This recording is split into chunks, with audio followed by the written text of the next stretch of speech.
Assalamualaikum kami ucapkan para undangan.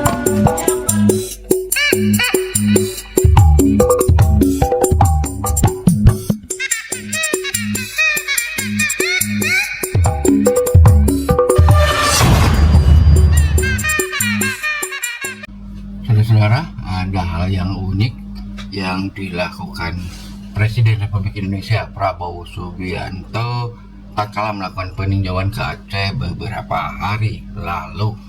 Hal yang unik tersebut berkait dengan momen saat ketika beliau mengonsumsi makanan para pengungsi bencana di Aceh. Kali itu beliau mengonsumsi makanan nasi yang lauknya ikan tongkol. Ini dia videonya. Makanya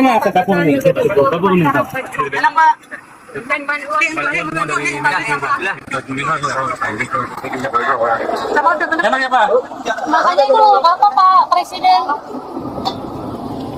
Ikan tongkol.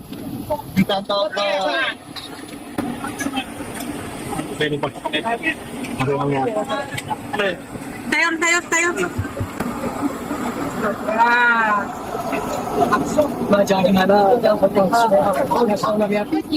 Dari sini aja jangan maju siapa juga dia buat dia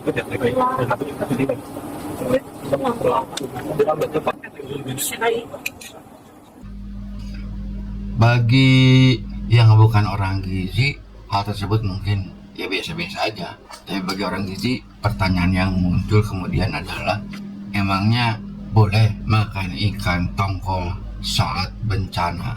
Atau jika pertanyaan itu terlalu mudah, ya udah mungkin seperti ini. Seberapa hebat kemampuan ikan tongkol dalam menjaga kesehatan para pengungsi korban bencana? Dan ini hasil pelacakan saya. Yang pertama dari sisi gizi. Komposisi gizi dalam 100 gram ikan tongkol dengan berat yang dapat dimakan 100%, diketahui bahwa bahan pangan ini memiliki kandungan energi sebanyak 100 kalori, ya terbilang rendah. Selanjutnya ada protein sebanyak 13,7 gram atau sekitar 22% dari kecukupan yang dianjurkan bagi orang dewasa. Kemudian lemaknya 1,5 gram, di mana menurut Kompas yang dirilis pada hari Jumat tanggal 22 Januari tahun 2021, dalam 100 gram ikan tongkol terdapat sekitar 1,5 miligram omega 3. Omega 3 sendiri terdiri dari EPA, eicosapentaenoic acid, dan DHA, docosahexaenoic acid. Lalu terdapat pula kalsium dan fosfor yang baik untuk menjaga kesehatan tulang, lalu besi, mencegah anemia, tentu saja untuk meningkatkan kekebalan tubuh juga. Kemudian juga retinol atau vitamin A yang bagus bagi kesehatan mata. Sementara manfaatnya bagi kesehatan sebagai berikut. Ikan tongkol sendiri memiliki beberapa manfaat, di antaranya meningkatkan kesehatan jantung, di mana kandungan lemak tak jenuh ganda, terutama omega 3, membantu menurunkan trigliserida dan risiko penyakit kardiovaskular. Meningkatkan fungsi otak. Asam lemak omega 3, khususnya DHA, penting untuk perkembangan dan fungsi otak.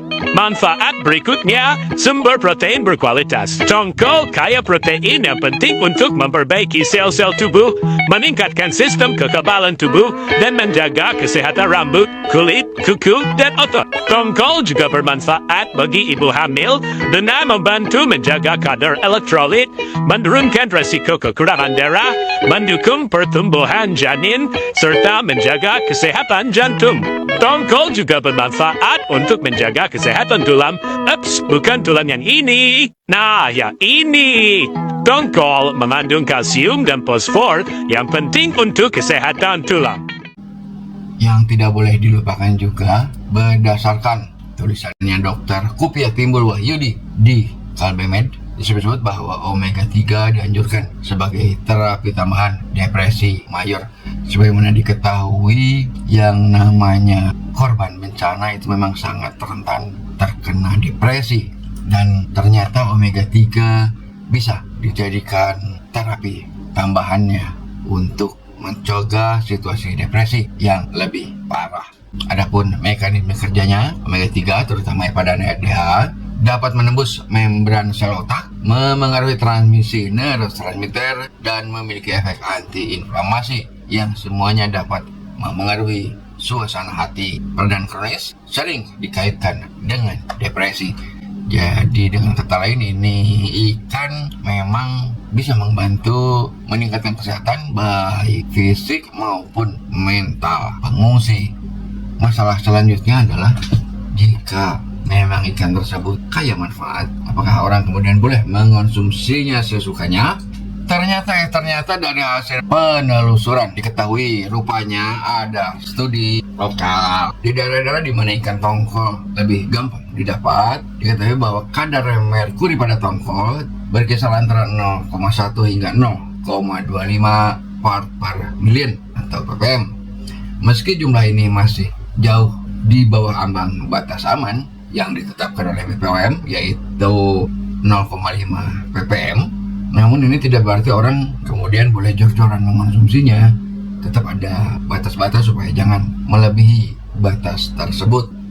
Kondisi lain yang bisa memengaruhi kadar merkuri pada ikan ditentukan juga oleh umur ikan. Semakin tua, semakin besar ikan tersebut, berarti semakin menumpuk juga jumlah merkuri di dalam tubuhnya. Karenanya sebisa-bisa lebih baik mengonsumsi ikan-ikan tongkol dalam ukuran sedang dan kecil saja demi terhindar dari dampak negatif merkuri. Selain merkuri, keracunan yang mungkin bisa ditimbulkan oleh tongkol yakni berkait dengan histamin.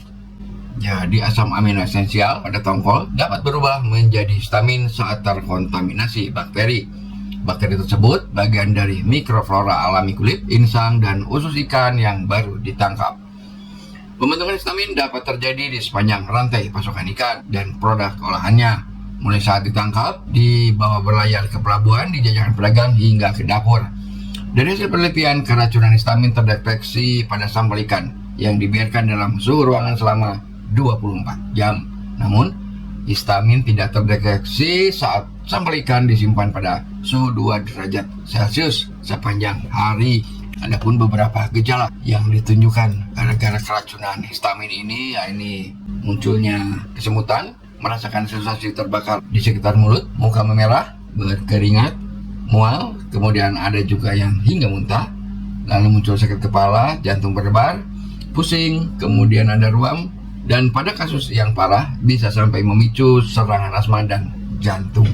Jadi tetap saja harus diperhatikan, pilihlah ikan-ikan yang baru, ikan tongkol yang baru, atau ikan tongkol. Kalau memang persediaan ikan tongkolnya banyak, sebaiknya dimasukkan ke dalam freezer di bawah suhu 2 derajat Celcius biar aman dan biar tidak keracunan histamin.